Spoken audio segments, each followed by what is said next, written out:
So students, we started with a new unit, that is applied hematology. And as I told you, applied hematology is branch of science which deals with the study of blood and its diseases. So majorly we all are going to talk about the disease only in this particular unit. But let us discuss the content, what we all are going to talk about. We all are going to discuss its introduction, then where it can be used, that is its scope. Then thereafter we can discuss about the clinical significance. In the clinical significance, we all are going to learn about basically the techniques, what techniques we can use to identify the disease. So here the microscopic examination generally we all do, then blood cancers we all are going to learn in detail, then infectious diseases, hemoglobinopathies, that means the disease which is related to hemoglobin like sickle cell anemia, thalassemia, then coagulopathies. Term pathies is related to the pathogen or the related to the path lab. Okay. So here we are going to learn about the hemophilia and purpura, then biochemical examination we are going to learn in detail.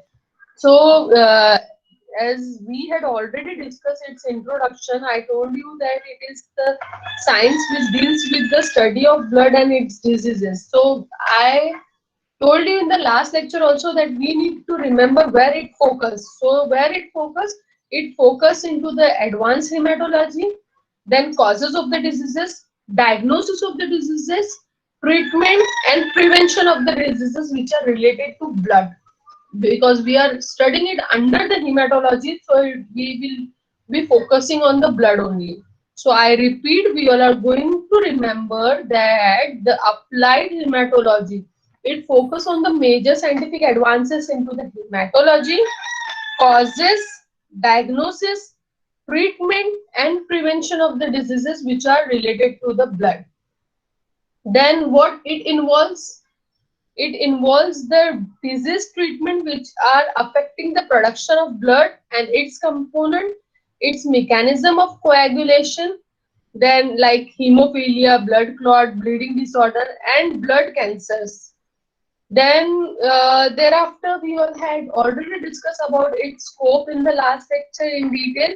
We have seen that it has scope into the clinical biochemistry, microbiology, clinical biochemistry, general testing like chemical reactions we all have discussed, lipid, then cholesterol, sugar, all this we check.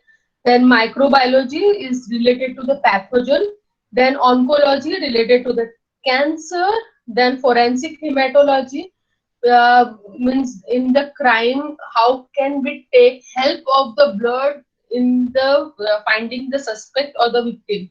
Then parasitology, virology, coagulopathies, toxicology, immunology, serology, blood bank. So we had already discussed all this scope into the last lecture. Today we will be talking about the some commonly performed tests which we do. So we need to remember the commonly performing test is hematological test. So hematology test means we all do the whole blood test. Whole blood test includes hemoglobin, blood count. Now blood count means we know that blood is divided into the two part. One is the plasma, another is the formed element. So uske formed element counting is called as the blood count. Okay. When we talk about the total blood count, that means we count the formed element into the blood. So in that the RBC count is done, WBC count is done. Not only this, red blood cells indices, platelets count, differential leukocyte count, then ESR, erythrocyte sedimentation rate, then bleeding time, erythrocyte sedimentation rate. This many things come into the whole blood. Then next is the coagulation. Again, coagulation we all are going to use the specimen as the whole blood only. So coagulation includes, actually it includes ESR, erythrocyte sedimentation rate, bleeding time, clotting time, prothrombin time. Then next is the blood bank. See, in the case of the blood bank, the specimen will be the whole blood or it could be the clotted blood. So, for what purpose, what tests are included under the blood bank? Blood bank is the department, so it includes the blood grouping, blood typing. Blood grouping, blood typing means matching the blood MHC and all. Then compatibility testing, whether the blood is matching or not. Then identification of the incompatible antibodies. Some antibodies are incompatible to other. So identification and all. Then biochemistry test. Biochemistry test, just now I told you biochemistry test. Clinical biochemistry test means we include the chemical reaction which shows the presence or absence of any biomolecule. So example, blood sugar check, lipid profiling and all. So here the specimen would not be the blood. Specimen will be the serum. Okay, because the macromolecules are dissolved into the plasma. So we require the serum. We don't want the formed element here. Okay. So here the routine, what includes into the test? Routine biochemical tests like sugar, fasting, PP. See, we have heard many times that PP sugar check karaya. So PP is the postprandial, or you can say the after meal. Okay, most of the time we say na that fasting and PP karna hai, fasting and PP karna hai. What it means? Fasting sugar means early in the morning you haven't take any meal. That time you are doing the sugar test. That sugar test is called as the fasting. And second sugar test, they call you. They tell you that okay, we have taken your sample. Now you go have your meal. Then come after 2 hours. So when you are going after 2 hours, that test is called as a PP test. That is the postprandial. Postprandial. Postprandial test is the after meal test. Normally we say it as a routine blood sugar also. Then lipid profile. Now what is lipid profile test? In that we are checking the triglycerides, then cholesterol total, cholesterol HDL. HDL is the high density lipid. Then cholesterol LDL, low density lipid. Then electrolytes, hormones, enzyme, all such tests comes under the biochemical test. So now all these tests requires the automation into the clinical laboratories. I told you, see, these are the vacutainer. Yesterday's lecture we were talking about vacutainer tubes. I told you nowadays are modified. Previously it was normal tubes with made up of the glass, but now they are using the some modified plastic material and they are adding the anticoagulant. Now you might not be observing into the laboratory that they are taking your blood sample and thereafter they are adding something in that. No, they don't add, they don't even mix the blood. They just simply collect your blood and pour it into the vacutainer tube. So this vacutainer, new vacutainer tube have the proper lid and the anticoagulant is added, means from the company only. So when we talk about the automation into the clinical laboratory, so it requires unit 2. Students, you need to remember it that they require unit 2 automation. These are the units which are given to the various departments. So they require the unit 2 automation. Automation of clinical laboratory equipment has revolutionized the operation of diagnostic laboratory because the operation was totally diagnostic laboratory operation was totally manual.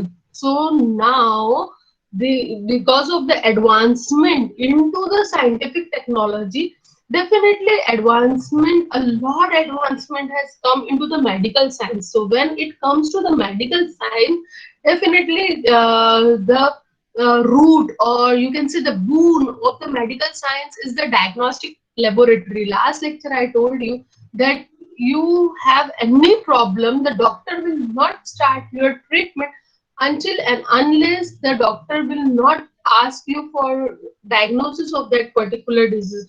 So definitely the doctor are designing, or whatever your treatment, medical treatment is there, all this is based on into the laboratorical test.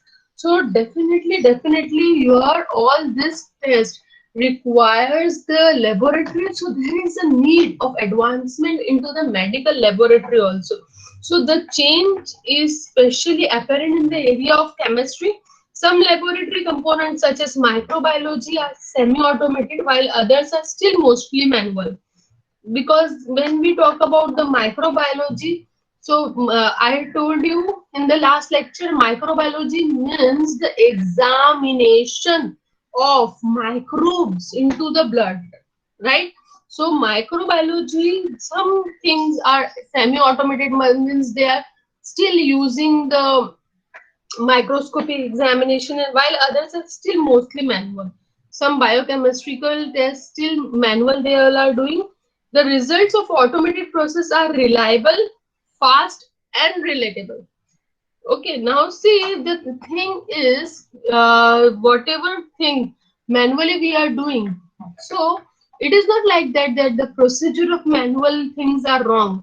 In our laboratory, when you are actually performing the applied hematology practical in our laboratory, you are going to do everything manual, because our lab, lab is the college lab. We don't have the unit 2 lab. We don't have any automation. Okay, apart from the means the collection of the blood, you will find that everything is manual. You have to do everything manual. Only the pipettes which we are using the automated pumping pipettes. That's it. Rather than each and every test which you all are going to do, which are there in your syllabus, are manual. We are not going to give you the unit 2 laboratory in the college. In the college, for this TY syllabus, whatever practicals you all are going to do are all the manual practical. But while performing the manual things, what happens now? So blood come into the contact with so many hands. So what are the chances? There is a chance of the contamination. There is a chance of the errors. But when the things goes for the automation, so their process will become very fast. The test you all are going to do, we are giving you into the examination, counting of blood, approximate 1 hour we give, and in the laboratory also you spend that much time only to perform that practical. But now if 1 hour one test will be conducted, you all are TY student, but if the pathology lab will do this way, so what will happen? So they require the automation. So this automated process means makes the task easier, and these things are very much reliable. There is a chance that we can forget we cannot count some cells, so we get the accurate result. And the thing, best part of it is that if we miss the something, some part of the reading, so we can repeat the process. So these are the repeatable. So the point to be remember, automated process are reliable, fast, and the repeatable. Manual system, as I told you, that the hand personal error possible, it can cause the fatigue, competency and attitude of the individual liable to the influence of result. Means some human influence also come. Oh no, I feel like this. So there are chances that whatever result we are getting, that we have some errors in that. In spite of it, it's many advantages. Automation can lead to the serious breakdown due to the mechanical failure or interrupted power supply. Automatic process, that means you required lots of electricity, power supply requires. So if power supply is disrupted, your machine will stop. So this is the limitation. Moreover, that necessary skills are required to maintain the automated system is still limited in developing country, because the new machine has come. And if you have learned in your DMLT or whatever course you all are going to do, I know most of you may go for the paramedical because it is the most emerging field So, as I always stress on it, that allied courses are for you, for my zoology student. So, I hope many of you will be entering into the laboratory actually. So, this will be your future career. So, that time you will find that you have learned something different in your syllabus. You have worked on a very simple laboratory, but suddenly you are entering into the another hospital. Suppose you have learned from X institute was having the simple machine, but you started working into the Y hospital. So the Y hospital have a very advanced machine. So what you need to do, you need to learn you need to learn how the machine is operating. So it requires the learning, because anything becomes automatic. So see, nowadays you have the a very good colorimeter in your laboratory. I'm just giving you a simple example. The colorimeter which you all are using in your laboratory is very advanced, right? You have only buttons, you don't have any scroll ball or anything in that, right? And your keyword is, each and everything is very, very, very, very advanced. But when we were student, so we were having scroll type of button in that. We used to adjust the this OD and all. So now you people don't require it, but we have worked on the old machines which requires to adjust the OD and all. Now you just need to type what OD you want, right? So you have to select. So this is the automation. So as we are going ahead, so there are advancement into the clinical laboratory also. Next, we all will talk about the ethics. Ethics means set of principle. So the clinical laboratory operate with the sense of team spirit. Team member must not lose sight of the fact that they work together to provide information in order to benefit of the patient, thus helping them to achieve better health. Means they should have very honest attitude towards the patient, that whatever results they are getting, they should be honest with it, and they should have the sense of harmony, that we all are working, so we should take care of each other. During the course of work, worker gets confidential information about the patient and their illness, so they should not disclose, oh, this patient is having so and so disease. When patient inquire about the test result, they should told to approach the clinical staff. In most countries, there are high morals, even in our country also, and professional standard of behavior for clinical staff and qualified laboratory personnel. It is not like that they are simply giving. Actually, suppose I'm giving you example of HIV. Okay, so whenever they are doing the HIV test, so they do not give the report in anyone's hand, even in the family. Even they don't give that report in the hands of their receptionist. They directly call the patient and they give in their hand without opening. So these are the certain type of the morals which should be followed. Now let us discuss about the techniques. Now first technique is the clinical laboratory microscopic examination we will discuss. I have forgot to add microscopic examination. Only one technique today we all will discuss, that is the microscopic examination of the blood.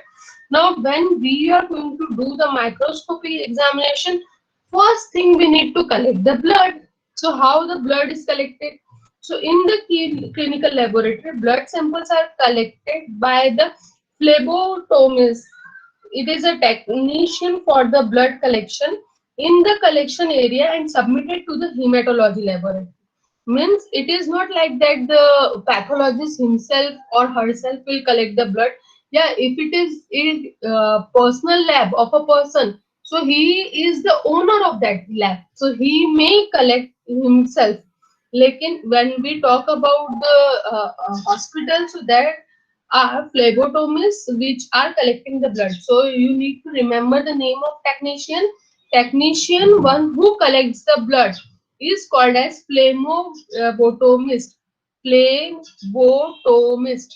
Okay, the one who collect the blood is called as phlebotomist. Phlebotomist is the technician or who is collecting the blood. So where they collect, now you might have observed when you are going to the hospitals, so specially they have the special room for the blood collection. So how do they collect the blood? Simply they venipuncture the area and they take the venipuncture with the syringe and they collect the blood, and thereafter they send it for the further processing and testing. Processing or separation of blood component are the earliest is recommended for the reliable test. Now next things, they prepare the blood films. We are talking about the microscopic examination, right? So here we required to collect the blood film. So generally the blood collect in EDTA. EDTA is one of the anticoagulant which prevents the blood from clotting. So EDTA is an anticoagulant which is used for preparing blood films, and not only this, they are stored all this blood film at 20 degrees Celsius until they are going to use. Then blood film can be prepared immediately or up to 1 hour after the collection. Two type of blood films are prepared, namely thick and thin. Now see, there is a purpose. It's not like that. Whenever you are preparing the blood films, so you must be careful which type of examination you want to do. So on that way you all are going to prepare. So yeah, on the basis of the test, there are two type of blood film. One is thick, another is thin. Each providing different information. The thick film, you need to remember it. Huh? The thick blood film is used for detecting parasite into the blood, while the thin films are used to study the morphology of blood cells and microbial agent. So in laboratory, you all are going to prepare the thin film because you have the differential count of the blood cells. So for that purpose, you all are going to prepare the blood films. So remember that you all are going to prepare the thin blood film, and thick blood film for what purpose we prepare? We prepare it to study the morphology. Sorry, for detecting the blood parasite. Okay. Then how to prepare clean grease-free slides are used for ensuring accurate examination. Usually we use the new slides and thereafter practical we discard that particular slides.